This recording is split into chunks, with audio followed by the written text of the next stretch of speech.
Do you have like a hunch about, I mean, the question of personal identity through time is a big one, but say like right now, right? Like a sort of classic thought in philosophy might be that if I were to cut off your hand, you'd still be there. We could still have this conversation. Right. You might be in a bit of pain, but I'm sure we could manage. Similarly, it feels like I could sort of just get rid of the lower half of your body. It feels like I could shave off your beard and well, maybe you wouldn't be you in an important sense, but in a literal sense you would be. So maybe it's something to do with the brain, but then again, as you've pointed out in videos as well, you can sort of cut a brain in half and you still sort of get a conscious agent. Like, do you have a hunch as to what you are?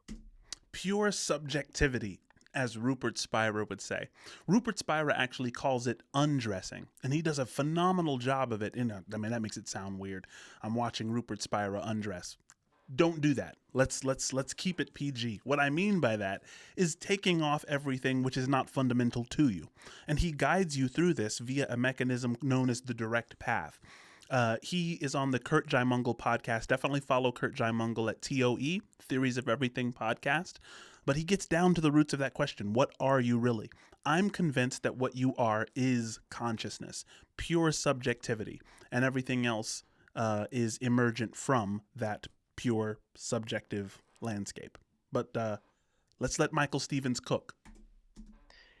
Yeah, we're talking about maximal amputation. How amputated can I be and still be me? Mm-hmm. At what point do you cut away a brain cell and it's like, oh crap, he's gone? I mean, you can say he's gone because he isn't giving you any signs of himself, right? So just because the signs of consciousness are gone doesn't mean consciousness is gone. Sometimes I equate this to electrostatic discharge. Dr. Bernardo Kastrup writes this in his book entitled Materialism is Baloney.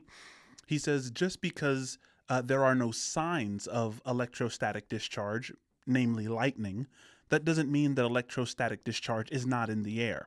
Similarly, if all signs of combustion are missing, namely flames, it doesn't mean that combustion is absent merely because the signs of a localized state of combustion or discharge in the case of lightning is absent, right? And so, you'll say, I die right here in front of you.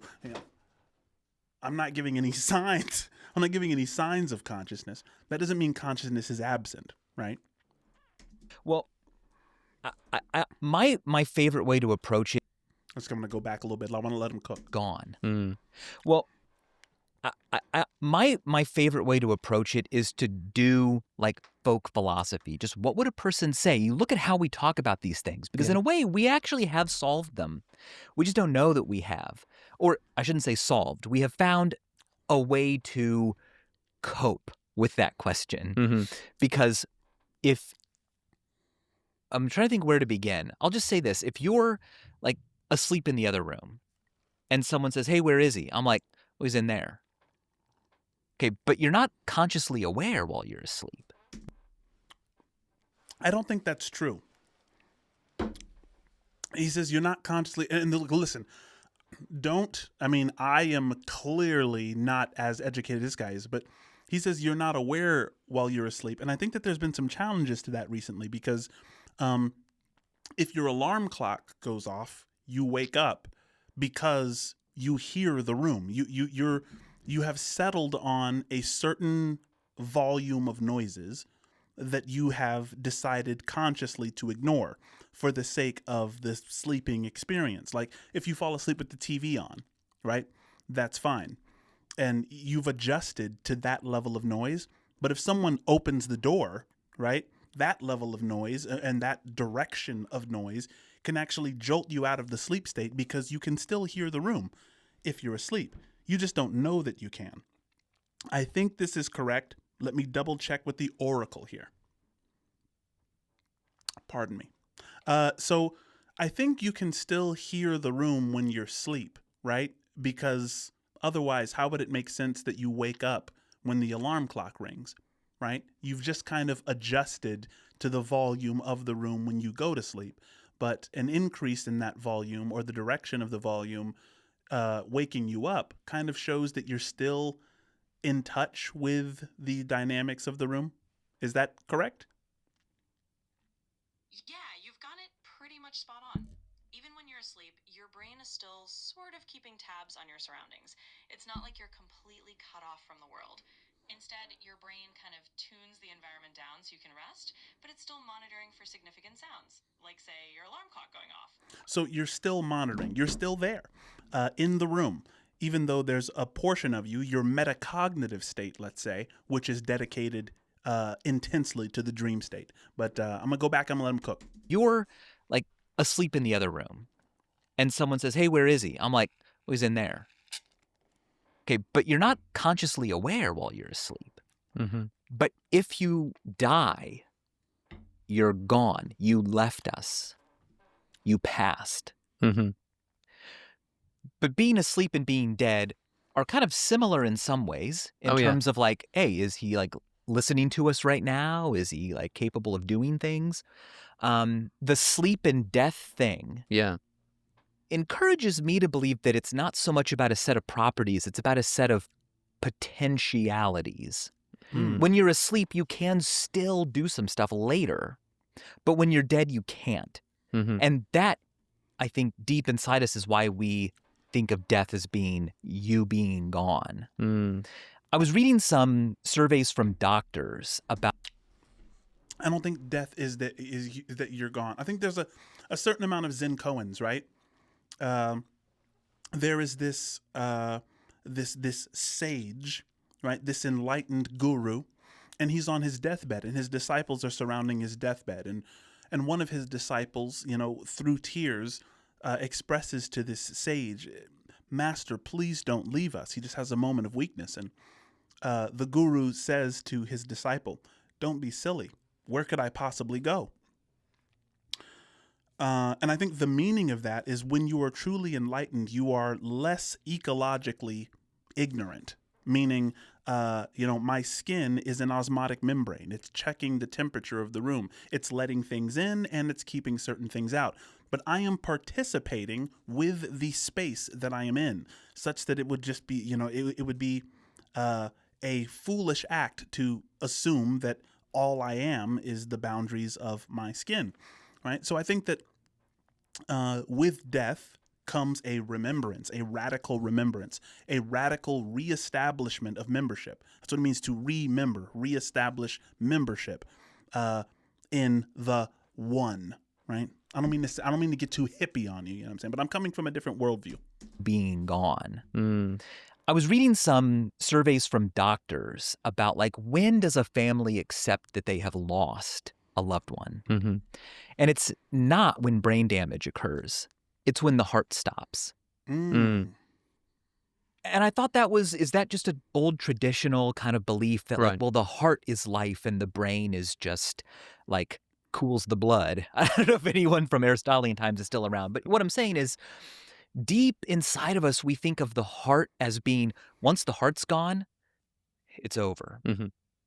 What do you mean the brain death? Well, then, they're still alive. We can keep them alive with feeding tubes and stuff. Yeah. And I think that it comes back to the fact that your brain can change significantly. You can have brain damage and never walk again, but you're still you. But if your heart stops, there's no potential for you to do anything again, even in a different way like you would if you lost part of your brain. Yeah. I mean, like losing memory seems like a really important example here. Like somebody who can't remember what happened to them yesterday or 5 minutes ago. There's this guy called Clive something who has a 7-second memory. He was a orchestral conductor and he had some kind of medical thing. It wasn't an accident. It was like a virus or something that caused him to lose his memory every 7 seconds. Right. And so you would sit down with him and you'd say, what's going on? Like, how are you doing? And he'll be like, you're the first person I've seen in 30 years. Yeah. And he kept a diary where every day he wrote, I'm alive for the first time. And then he'd cross it out and go, no, now I'm alive. That wasn't the real one. And he would tick off the correct ones. And then he'd go back through and he'd cross off and there is a sense in which you want to say, even without that psychological continuity, you could take out that part of the brain entirely. There's still a person who's unified across that time. And others would think of it as being a continuous person. Like Yeah. you kept calling him he, Yeah. not Yeah, them yeah. or they. And you also named him Clive. Like he's got a name, a Yeah. single name. So that's why I kind of just lean on your identity is linked to everything that you could do. Yeah. And after all, that is what leaves when you die. Yeah. When you die, you will never do anything that you could have done but didn't. Yeah. You know, When you die, you will. Okay, so what do we think about that space of potentiality? Do you buy that you are kind of this field, this private field of Aristotelian potentia? That because when you die, it may be the case that what you are is this elongated snake with an embryo over here and a casket over here. And that what you did during that time between your life and your death represents everything you possibly could have done. Like, what would it mean to suddenly be able to do something which you, you know what I'm saying? It's like, Alex doesn't believe in free will. He's a staunch determinist. Correct me if I'm wrong. a really interesting question to me, which I think I have not thoroughly explored enough, is the link between these two things. Mereology, we were talking about before, and then this question of personhood and whether you can have a sort of similar philosophy of both. I mean, we said, like, there isn't really this thing called a table. We just sort of decide when to call it a table and how much of it we'd have to take away until it's no longer a table. Are we doing the same kind of thing with people? Like, you've kind of just got, you can take away this and you can take away that, and whether they're alive or dead or still the same person kind of just depends on your context and function. Yeah. Right. So a table is only a table insofar as it is functioning as a table.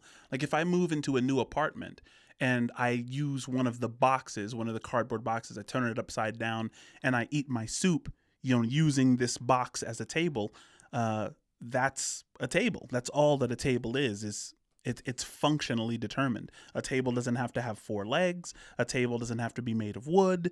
It doesn't have to have any particular shape. It just has to function as a table in order to legitimately be a table. There is no essence necessarily apart from its function. Right? Like there's the whole, like, would you love me if I was a worm? Yeah, right. That question is actually pretty deep because, Yeah. well, what do you mean What does that even mean? if you were a worm? Yeah. And I think that the average person means if my conscious experience was inside the body of a worm. They just mean my body changed because they don't think of the body as being them. They can lose an arm, they can gain weight or lose weight, and they're still them. Mhm. They can be a worm and it's still them. The thing that isn't changing is the internal world. And so Mhm. that's why I think that's like one of the best ways to define what consciousness is when you get into a discussion. And a lot of times people are talking past each other. Some are talking about awareness, some are talking about interiority. I just say, look, consciousness is the thing that doesn't change for Phil in Groundhog's Day. Every morning he wakes up. What a phenomenal definition. I mean, if you've seen Groundhog's Day, if you've really interacted with that movie, that's a phenomenal explanation. It's like, it's the thing that doesn't change, at all of these days that he's kind of reliving this. And I love everything's changed back to the way it was on 6 a.m. Groundhog's Day. Yeah. But he remembers Yeah. that thing that's not changing. His wounds go away. But yeah. the thing inside, that's what we're trying to get at when we're talking about if you were a worm, what part of the worm is you? It's that stuff. It's that mental interiority. I have a question then, right? Like, if we can conceive of my consciousness inside of a worm, a lot of people who are like materialists. I just have to pause it real quick, and a lot of you are going to roll your eyes, but I think that's kind of the biggest spell that we cast on ourselves. And when I say we cast spells on ourselves, I only mean that the words that we say help our amygdala to predict what the future is going to be like. So there's a sense in which what you say to and about yourself, creates an arbitrary boundary. You don't have intellectual permission to consider things apart from what you've been saying about yourself. I just wanted to say, when we keep on referring to consciousness as mine, like my consciousness versus your consciousness, you begin subtly to mistake consciousness as something you have, as opposed to the thing which you are, right? You put the subject in the object position. And I think that has consequences that are really, really bad. About the world, think that consciousness is just this thing that the brain does, that conscious experiences are just the same thing as brain activity. If that were the case, then surely in order to put your consciousness into a worm, you'd need to... See, he says your consciousness. If that were the case, then surely in order to put your consciousness into a worm, you'd need to literally take your sort of big human brain and put it inside of a worm. If we can imagine taking your consciousness and fitting it inside of a worm, like taking it out of your brain and putting it into the worm brain, does that tell us that, at least the way we're thinking about it conceptually, that consciousness is not tied to the brain in that materialistic way? Or would it be that in order to have a worm with your consciousness, you'd need a worm with Michael Stevens' brain literally inside of it? I would agree with Dr. Bernardo Kastrup that the brain is what consciousness looks like when it is localized. Just like a whirlpool is what a stream looks like when it's localized, or, flames are what combustion looks like when it's localized, or lightning is what electrostatic discharge looks like when it's localized. So the brain is what conscious experience looks like localized from the perspective of, a neurologist, or, let's say. No, I mean, I believe but cannot prove that it could be, my consciousness could be replicated in a computer, Right. or with some much more space-efficient system that could fit inside of a worm. Mm-hmm. But when I say my consciousness, I kind of just mean a thing that believes it is alive, believes it has conscious will, and also thinks that it is the continuation of my experiences. Yeah. I don't know if you could build a machine that would just suddenly copy my brain and put it into this little special worm brain so that I basically died. Mm-hmm. And this worm went, oh my gosh, I don't have any arms. I'm Michael though. Yeah. I don't know what... Is there a soul of mine that continues on and is like, I'm dead. The thing in the worm is an imposter. Mm-hmm. I don't know. We'll have to just do that experiment. Well, here's a question. Just This is so, this kind of conversation is why the American pragmatists like C.S. Peirce and William James decided to abandon, philosophic meanderings, even though they were great philosophers in their own right. I don't want to say that or put words in their mouths that they never said. But, a part of the the success of the scientific endeavor is leaving behind, these kind of questions that are thousands of years old that don't necessarily have answers to them. It's the reason science is a pragmatic discipline. to get an idea of your intuition here, suppose that there's you and there's your greatest enemy. I don't know who that is. They shall remain nameless.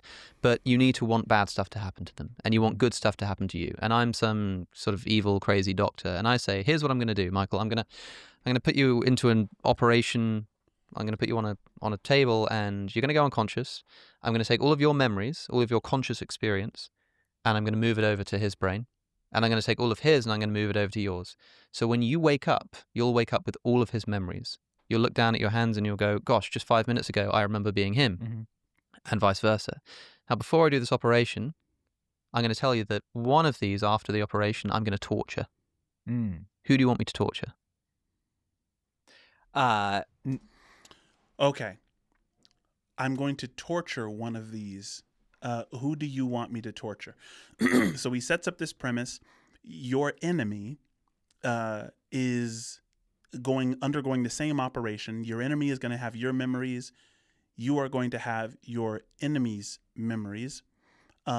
Which one do you want me to torture after both of you wake up? So presumably, if I am the one tortured, my enemy will have the memory of that. And if my enemy is the one tortured, then I will have the memory of that torture. Maybe I've misunderstood, and I want to, just for the sake of clearly getting it, I want to hear him say it again. I'm going to put you on a table, and you're going to go unconscious. I'm going to take all of your memories, all of your conscious experience, and I'm going to move it over to his brain. and I'm going to take all of his and I'm going to move it over to yours.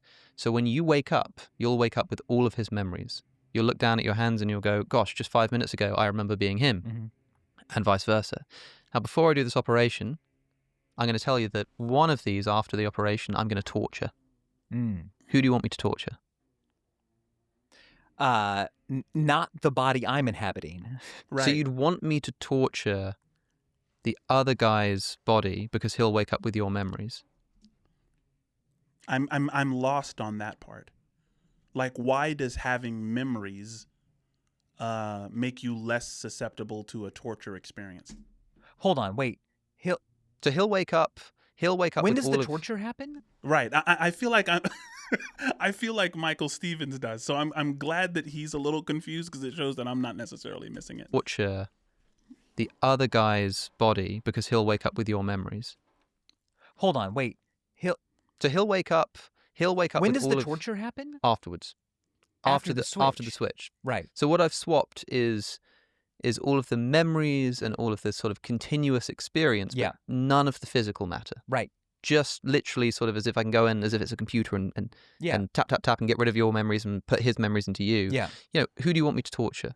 Him. I want you to torture my body Mhm. containing his experience. Yeah, that's interesting because now if everything about you physically stays the same, everything physical that makes you up stays the same, and yet you say, well, I'd rather that this physical self be tortured because I'm going to be over there. Yeah. Does that give us an argument for like the immateriality of the mind or the self? Because all of the material is still the same, but you... It's so strange that this isn't run of the mill. And I know it's my bias, right? But I think it's obvious that qualities precede quantities. Like, and maybe I'm convinced by this book, materialism is baloney in that particular world. I happen to be an idealist. But I think naturally and normally and obviously, it's trivially true. It seems at least trivially true to me that qualities of experience, like we are a qualitative thing, and we can turn those qualities into quantities in order to have kind of more of an altruistic existence. You know, we can turn the bigness of something into inches and feet, and we can turn the noisiness of something into vibrations and amplitudes and frequencies, right? And it can be pragmatic to do those things, but it's like so many people have confused the qualities of experience with the quantities and think that the quantities should be primary.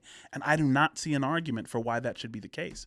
Of the mind or the self, because all of the material is still the same, but you are not identifying yourself with it anymore, you know? Yeah, it makes me really question things like the emotion of revenge. Yeah. Because if you made a clone of my worst enemy, Yeah. and then you said, well, you can torture the clone we just made, it wouldn't give me the same pleasure. Right. Even if it had all the same memories and everything. Really. Yeah. And it's hard to pinpoint why, but That's phenomenal, right? Really think about that. If someone made a clone of your enemy, you wouldn't get the same satisfaction from torturing it or for what, even if you had the same memories, same makeup. Gosh, I feel like this is such an important tool. Like, I want to remember it. then it makes me question, why would I even enjoy torturing my worst enemy if they hadn't been cloned? Yeah. Because they also change over time. In 1 second, they will be a clone of who they were a second ago. But I think it's because of a story. I feel like it's because we believe in a particular kind of narrative, and we are always trying to invite that narrative to be realized in real time. That if someone has a mode of interpreting reality to where, they can cheat and they can, backbite and they can slander and they can subjugate and be tyrannical, there is something in us which wants to see that pattern unfold and end in disaster. But if someone lacks that pattern, if someone just starts with certain tendencies or certain memories which they never actually engaged in, it disturbs our idea of the continuation of that story. We want to land on a perennial pattern that resonates, and the clone hasn't really taken part in that pattern. There's a break in the series, and that may be the reason that it's not satisfying anymore. In 1 second, they will be a clone of who they were a second ago, but I get more pleasure out of their suffering than like, hey, we made 1,000 clones of them that all think that they're the real one. You can pick one to beat up. I'd be like, that just doesn't feel fun anymore. Yeah, Right, anymore. Yeah. Yeah. It's like maybe it's because all the other clones are not getting the punishment that Yeah. they deserve. Yeah, that would be an interesting scenario. But I know what you mean. Like, it doesn't feel satisfying.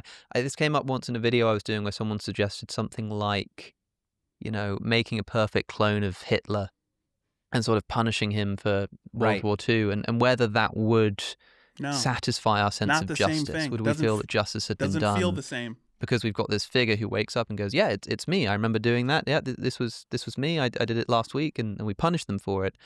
Yeah, would we be satisfied? So it wouldn't feel very satisfying. Yeah. No. But it should in a way, because that person who is being punished thinks that they really are Hitler. Yeah, right.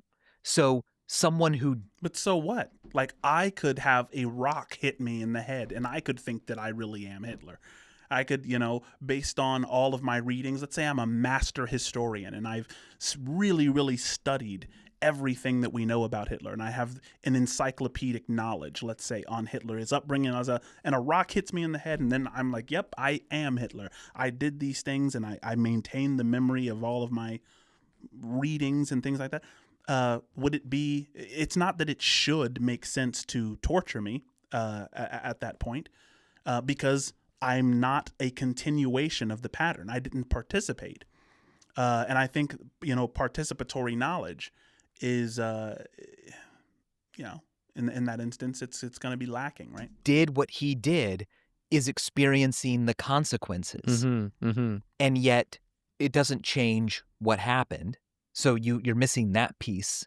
Yeah. Um, Because also there's a reverse question here. If we want to say, well, he didn't do it, but as long as he thinks he did it, that's a good reason to punish him. Does that mean that if someone does commit a crime and then they forget about it and they genuinely don't think that they did it, do we now not punish them? Because the thing that matters is that, whether or not they think they did it. Yeah, I know. So what you've got to do is wipe your memory and you can get away with any crime. Yeah, right. So the only way I can kind of feel about it is that maybe we should make punishment less cruel. Like, okay, Right. look, you did it. See, the thing is, we are not human beings.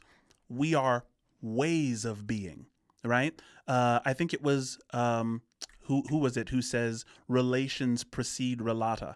It's Carlo Rovelli of loop quantum gravity theory. I think he coined the phrase relations precede relata prior to it being kind of, taken and used by the likes of John Vervaeke and Dr. Ian McGilchrist. The idea that relations precede relata, I think, goes hand in hand with what appears to be a human being like me. I'm actually a series of patterns making itself realizable in the world, right? I'm somebody who is, 39 years old, and so I drink smoothies for lunch, even though I would like to have a cheeseburger and fries. It's better for my health. Relax. Right? We're ways of being.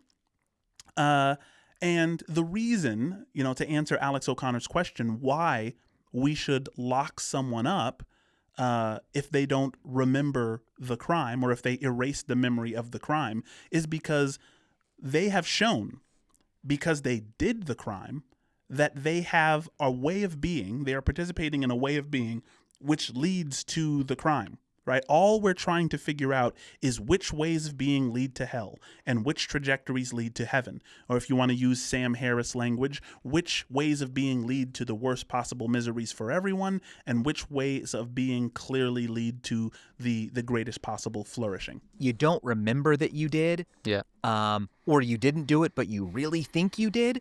Let's just okay. And the first example is better. You did it, but you don't remember that you did it, or Yeah. you did it, but you're actually a clone of the consciousness of the real bunch of matter that did it. I just think we need to separate them from society, but make sure that they're happy. Yeah. Don't execute them or punish them, but just because we want everyone to be safe, we're gonna put you guys on the clone planet. Yeah. It becomes purely preventative. It's just stuff. preventative, Yeah. but we want it to remain like fair. Yeah. If you enjoyed that clip, you can watch the full episode with Michael Stevens by clicking the link that's on your screen.